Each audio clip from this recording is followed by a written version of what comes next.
37.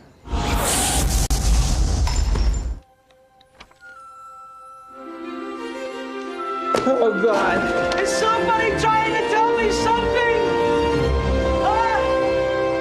In Harmon, Northern California, a down-to-earth auto mechanic named George Malley lives happily in a small rural community where everyone knows each other by name, with his dog Attila, and revels in the steady peace of his surroundings. In town, George owns an auto shop called Malley's Auto Service, which the locals rely on, bringing in their worn-out vehicles and entrusting them to the trustworthy George and his employees, a young mechanic named Baines, and an old Spanish man named Tito. On the morning of his 37th birthday, George wakes up early, greets Attila, and, hoping this time that Attila might have dealt with the stubborn rabbit that keeps slipping past his carefully and personally built garden fence, he excitedly steps outside, prematurely celebrating the feat. However, once in the garden, George is annoyed to see the rabbit calmly chewing on his cherished lettuce leaves and disappointed by the dog's poor guarding skills, playfully scolds Attila. Moments later, before George can find a solution to his gardening problems, he is distracted by the sound of a truck approaching his house, and, realizing that it's his best friend Nate, goes down to greet him. As soon as Nate reaches the house, he jumps out of his truck and, despite knowing that George is not looking to do any more renovations on his house, excitedly announces that he has gotten an incredible deal on solar panels, has bought some for George, and asks him for a hand to get them off the truck.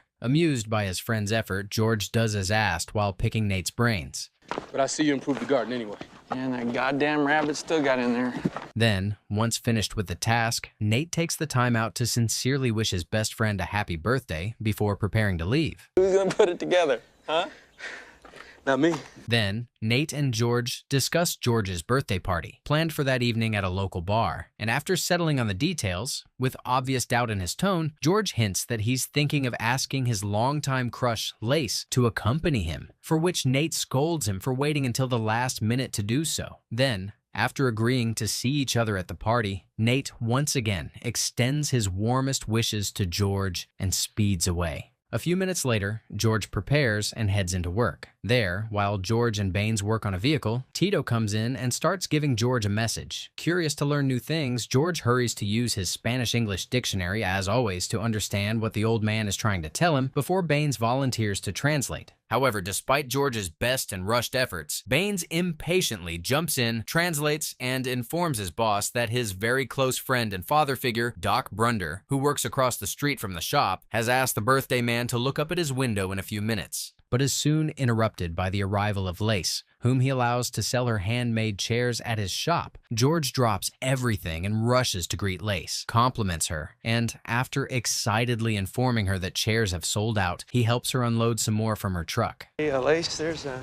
party tonight at the Elkhorn Bar. So, hey, you think you could come to the party? No, tonight? I don't like to leave my... Then, George is redirected to Doc Brunder's office window, from which the doctor displays a grand happy birthday sign, and, to the shock of Lace and the entertainment of the men, playfully moons him. Moments later, as Lace proceeds to leave, George runs after her and politely asks her to reconsider her position and re-invites her to the party, but fails to convince her. However, instead of feeling discouraged, with a smile on his face, George sincerely tells her that he will keep asking her and helps her into her truck. Then, noticing Lace having difficulty starting her car, George volunteers his services to fix it, but is disappointed when she just acknowledges his offer and speeds off. That evening, a giant sign announcing George's birthday is posted at the bar along with his picture, and the locals gather to celebrate one of their own. Soon, George arrives, is quite touched by the turnout, and starts to enjoy himself, grateful to have spent another year among his loved ones, who have gone the extra mile to make him feel special. A few minutes into the party, Doc Brunder arrives with a gift. Oh, Doc, thank you. Hey, Jimmy! You're welcome. Then, George playfully scolds Doc Brunder for embarrassing him in front of his crush earlier that day, and the group of men breaks out in laughter, reliving the hilarious moment. Then, as the discussion turns to Lace, Baines reveals how uncomfortable her handmade chairs are until George comes to her rescue and defends her honor, and even goes out on a limb to criticize the way Baines sits in a chair. How many ways are there to sit in a chair, George? Later, the bartender Jimmy provides the men with a free round of drinks in honor of George's birthday, adding to the merriment of the occasion. You have potential, George. I always said George Malley has something extra to offer this world. Then, there on the quiet, still road, George takes a moment to raise his glass to the clear sky, grateful to life, and takes a minute to work on his dreams for the coming year. However, seconds later, before he can figure it out, the utter stillness is unexpectedly shattered by a bright ball of light that appears out of the dark sky and hits him. George falls to the ground and is knocked out for a few minutes. However, when he wakes up only moments later, he's confused to see that nothing is amiss and everything is as quiet as it can be. Confused out of his mind and hoping to find some kind of clue to what had just transpired, George rushes back to the bar. Kind of like. There was a noise. Did you hear it? Oh. Then, as George starts to doubt himself and what he has just experienced, Doc Brunder snaps him out of his self-reflection, sets up the checkers board, and asks him to focus and play around. But to everyone's shock, despite having never played the game, George beats his experienced opponent in just a couple of moves and stuns him. Utterly flabbergasted by the outcome, Nate surmises that the doctor must have gifted George the win as a late birthday present and tries to justify the event. Then, after spending a couple more hours, an exhausted George promises Doc a rematch for the next day and proceeds to leave. Thanks, everybody. Happy birthday, buddy. Happy birthday, George. George heads home, excited to retire to bed. But after getting there, sleep evades him completely. Hence, George spends hours reading, gets an unexpected epiphany, and calls Nate in the wee hours of the night. I figured it out. There's only one explanation of that rabbit. See, he was hiding. I fenced him in.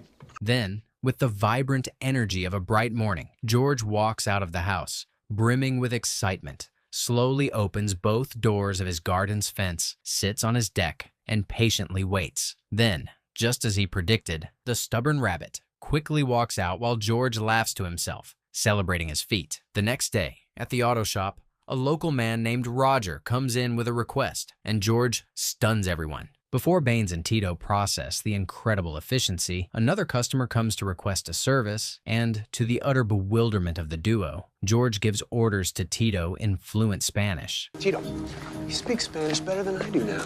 Yeah, better than me too.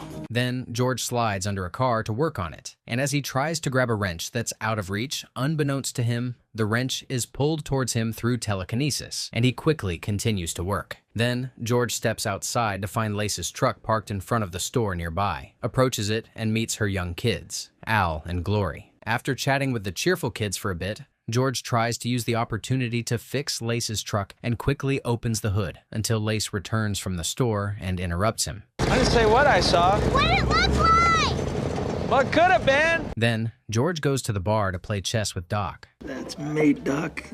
Wait, George.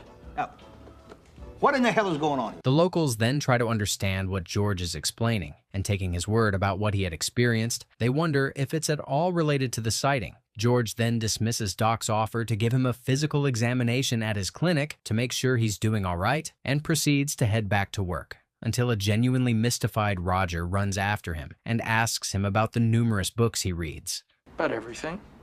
You know, all the things I've wanted to know about and learn. Over the next few months, George spends most of his time buried deep into books, studying different disciplines and entertaining himself with loads of new knowledge. Then, after doing his own deep research to understand the solar panel system, George redesigns them to make them more efficient. He then momentarily changes his topic of research to focus on fertilizers, produces a potent one, and uses it on his garden, which soon flourishes. He also comes up with better techniques for Nate's pig farming practice and sets it up for his best friend. Despite achieving such major breakthroughs, George can't quite quench his thirst for new knowledge. One evening, George decides to give a couple of Lace's amateurly crafted chairs to his best friend and heads over to Nate's house to present them to him. There, despite failing to convince Nate to love the uncomfortable chairs, which only he appreciates and buys, he takes them inside and leaves them there. Looks like a swap meet blew in here.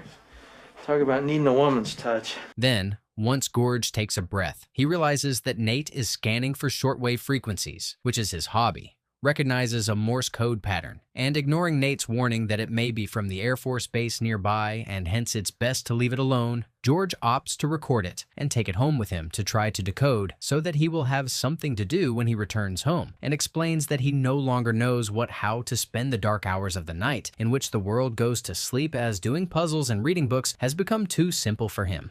Hey, why don't we just go outside and box? I could split your lip again? Aw, the brotherhood. Then, accepting George's request, Nate sends a response signal, and after the duo hangs out for a bit, George returns home. There, he spends the next few hours reading a book, but soon inadvertently notices his telekinesis ability and freaks out. Is somebody trying to tell me something? What?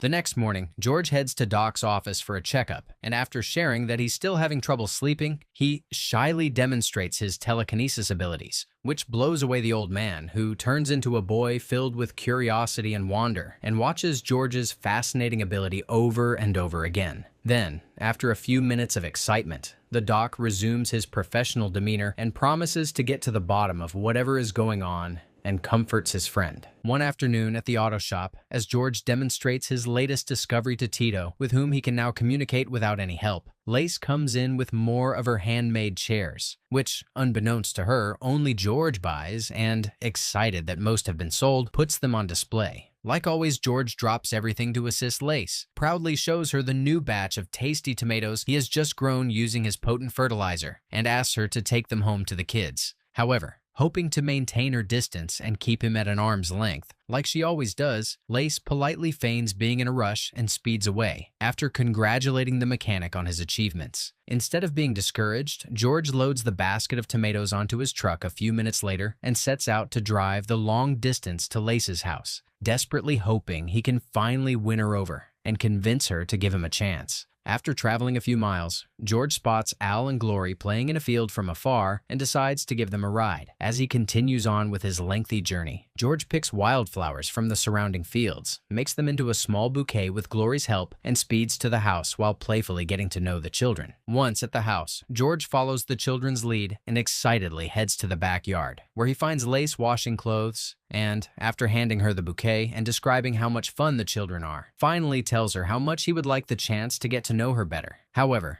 before Lace can answer this all-important question, George picks up on subtle environmental cues, frantically asks to borrow Lace's phone, and makes a call. Look, I'm just trying to tell you that I felt the compression waves, okay? There's an earthquake coming. Then, following Lace's invitation to stay for dinner, George joins the family as they gather around the table and genuinely appreciates Lace's cooking as he eats dinner with them. Delighted to have his company, the kids joke around and have fun with George and spend time with him. After a couple of hours, George prepares to start his long journey home. Lace walks him out and politely bids him farewell. However, moments later, as Lace starts cleaning up, just like George had predicted, a small earthquake shakes the town and scares the single mother, who loads her kids onto her truck and speeds to George's house, demanding to know what's going on. There, Lace finds a calm George, who reveals that he doesn't know the source of his knowledge. However, before the duo can get to the bottom of this, Lace notices a number of her handmade chairs on George's porch, goes to inspect them closely, finds a room full of them, and fumes. I just asked you for one thing, George. The truth. And you couldn't handle it. He was just trying to help Lace. A few days later, after decoding the Morse code, George goes to Nate's house to ask him to send back a message, and as the duo hangs out, Nate tries to convince George to call Lace and apologize, but fails. Then, to the utter shock of Nate, George shows him his telekinetic abilities, and the duo starts wondering about the origins of such powers, but fails to find an answer. A few days later, Doc Brunder is summoned to a sick Portuguese man's house by the locals, who inform him that the man is new in the small town, and ever since he has fallen ill, no one has seen the young boy who had arrived with him. Then, despite the patient's best effort to explain his symptoms and the story to the doctor who starts examining him, the language barrier makes it difficult and forces Doc to order the locals to find George and ask him to come to the location with a Portuguese-English dictionary as soon as possible. Meanwhile, at his house, George hangs out with Nate, who's impressed by the impressive, flourishing garden in his friend's front yard and applauds his success. Then, as George continues proudly tending to his garden, a seismologist named Dr. John Ringold arrives and asks to speak to him. We are very interested in how you were able to predict that earthquake, Mr. Malley. Then, George proudly shows Dr. John his recent projects. Mr. Malley? I took incandescent light Mr. and I turned it Malley, into... all I'm interested in is the earthquake. We need to know if that was a fluke. Then, despite being impressed by the numerous discoveries, the doctor tries to remain focused, and as he explains that George's skill needs to be replicated in a controlled environment and proven, a frantic Tito arrives to alert George of the emergency on the other side of town and drives him there. Curious to find out what's going on, the doctor tags along as Tito speeds to the location, while George sits in the car quietly studying the Portuguese-English dictionary. After a 20-minute drive, the trio arrives at the location, and Doc Brunder tells George to speak to the patient. Then, to the bewilderment of everyone, George speaks to the man in fluent Portuguese and learns that both he and the young boy Alberto had eaten some food that had gone bad and got sick, but that now Alberto is missing. Following George's directions, the locals head to the nearby woods to look for Alberto, and after a few minutes of futile searching, George starts to feel the boy's pain in his body, and following his heightened senses leads the men to a treehouse. However, the pain becomes too much to bear, and George falls to his knees before he can reach it. And,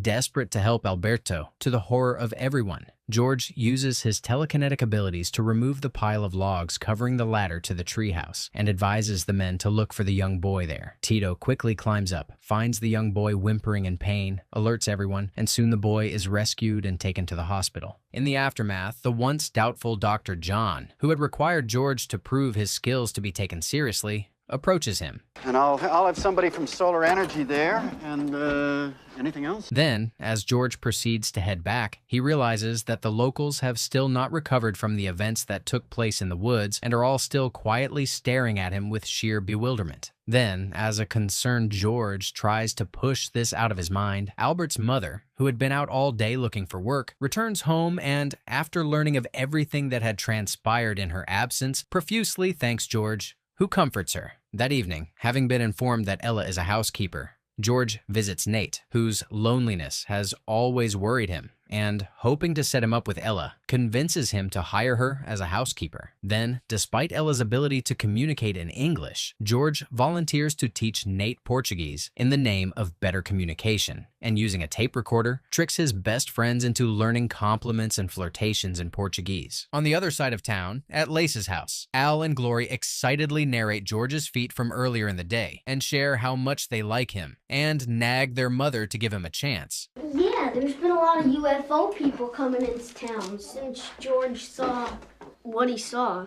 Rocked by the recent events, the small town continues discussing George and his supernatural abilities for the next few weeks. One afternoon, George heads to the bar for a drink, but as soon as he sits down, the locals surround him and start badgering him to find out how he came to know so many things in such a short time, and even boldly ask him if he's haunted by spirits who inform him of the secrets of the world. Despite being annoyed, George takes the matter lightly, makes a few funny jokes, and tries to ease their concern. However, without getting the hint of his frustration, the locals continue pressing on and testing his limits. Hoping to keep the peace, George ignores the endless questions and walks out of the bar. Then, once outside, George sees Lace across the street, summons his courage to approach her, and, after sincerely apologizing to her for lying about her chairs, asks her to join him on his trip to Berkeley. I guess I'm scared, too.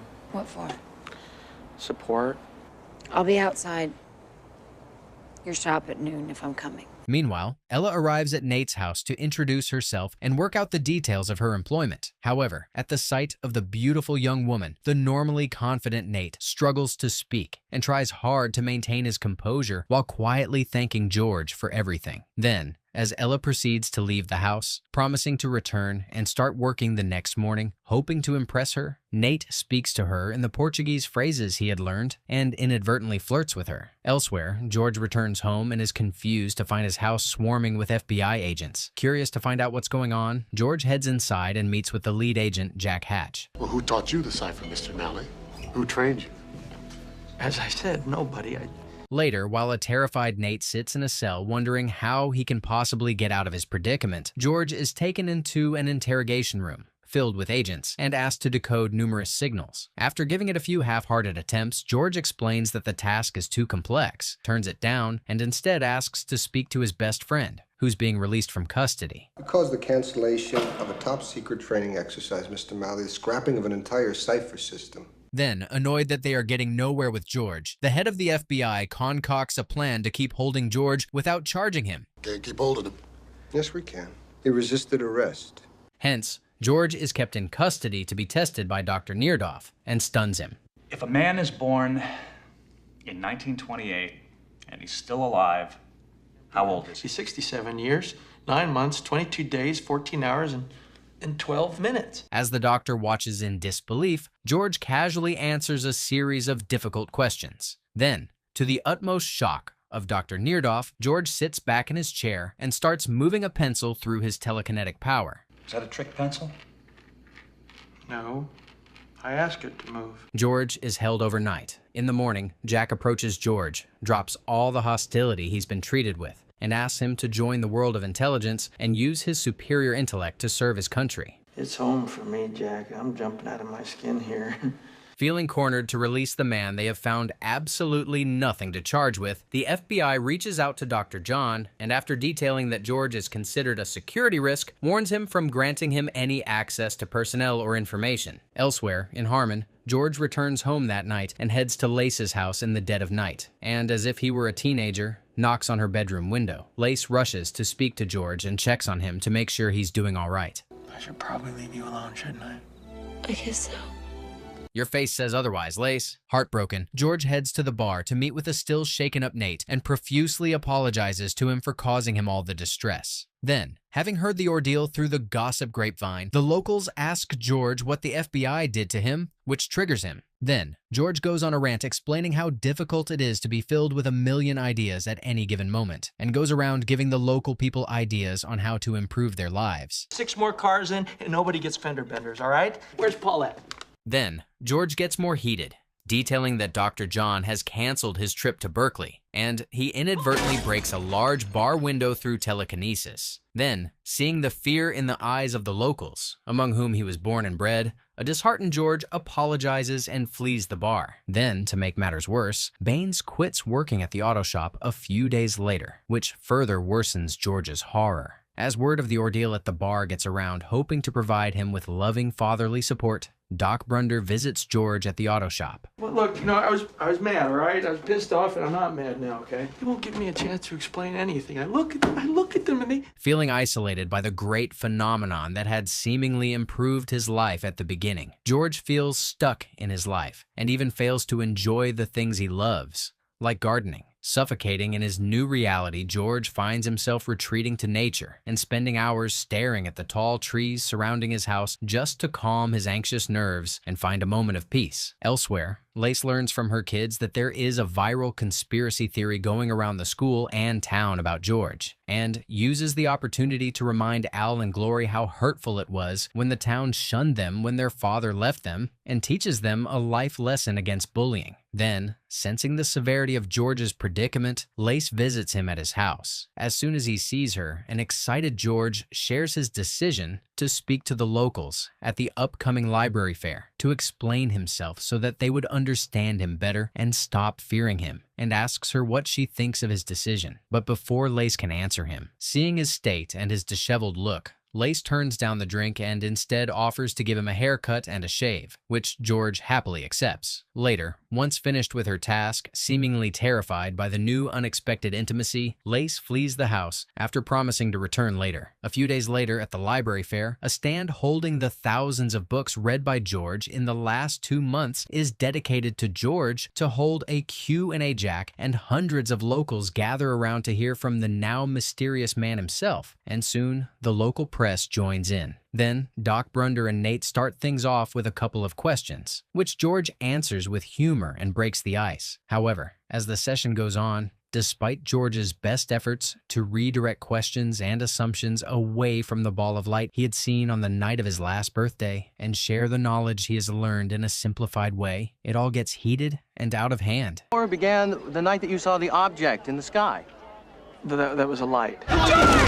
In just a few minutes, as George lies on the ground in broad daylight, he sees the same ball of light flying towards him out of the clear blue sky. The next thing he knows, George finds himself in a hospital room, and looks out the window from his bed at the tall trees, whose graceful dance in the wind calms his racing mind. Then, to George's relief, Doc Brunder arrives. But before he can reunite with him gleefully, George notices the heartbroken look on his friend's face and wonders what's going on. Unable to utter the words, Doc stalls for minutes until Nate and Lace, whose faces are also swollen with tears, arrive.